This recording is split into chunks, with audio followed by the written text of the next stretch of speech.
Սիրիահայ փոքրիկներին լոռի բերող ավտոբուսների ուղղությունը Գուգարաց թեմի Ծիծեռնակ ճամբարն է, քաղաքի մուտքի մոտ նրանց խմբին դիմավորում եւ բարի գալուստ է ասում Լոռու մարզպետարանի կրթության, մշակույթի, սպորտի վարչության, մշակույթի եւ սպորտի բաժնի պետը։ Ճամբարականները չնայած 2 ժամ ճանապարհից հոգնել են, սակայն տրամադրությունը բարձր է, սպասումները մեծ։ Առաջին անգամ եմ գալիս, այո,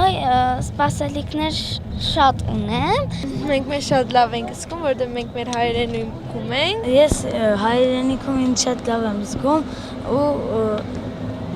ինձ թվում է, որ այնտեղ շատ լավ ժամանակ կանցկացնենք։ Նախաձեռնության հեղինակը Սփյուռքի նախարարությունն է, աջակցությամբ Լոռու մարզպետի Սիրիահայ 100 երեխաներ 7-օրյա հանգիստ կանցկացնեն թեմապատկան ճամբարում։ Ճամբարը 2 ամսվա ընթացքում հասցնում է ավելի քան 1300 փոքրիկների ակտիվ հանգիստը կազմակերպել, ճամբարականներ ընդունել Հայաստանի տարբեր ծայրերից։ Բոլոր ֆինանսական այդ ծախսերը պետք է իրականացվի Լոռու մարզպետարանի կողմից, եւ դա մեծ աջակցություն է այսօր 100 երեխա որպեսզի ակտիվ հանգիստ անցկացնեն 7-օրյա այդ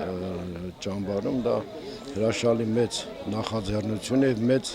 աջակցություն է։ Արդեն ճամբարի հարկի տակ հյուրերին դիմավորում է Գուգարաց թեմի առաջնորդը բարի գալուստ ասում հայրենիք ու մասնավորապես Լոռի, նրանց բարի ժամանց ու արդյունավետ հանգիստ մաղթում։ Առաջիկա 7 օրերին փոքրիկներին սպասվում են ծանոթություններ ոչ միայն նոր ընկերների հետ, այլ որ առավել կարևոր է հայրենիքի ու եկեղեցու պատմության հետ։ Նոր միջավայր են եկել, շատ ժամանակ արևելահայերեն,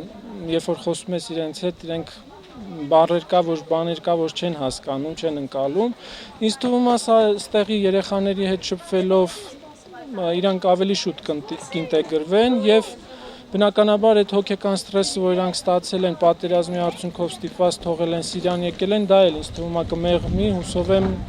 ընդհանուր առմամբ իրանց համար դրական արդյունք ունենա այս հանգիստը բոլոր առումներով։ Փոխադարձ ողջույններից հետո Սիրիահայ հյուրերը տեղավորվում են ճամբարում, ճանաչողական օրերն ու ակտիվ հանգիստը փոքրիկների համար դեռ առջևում են։ Աննա Պեչենևսկայ, Արմեն Շահբազյան, Մոլորակ։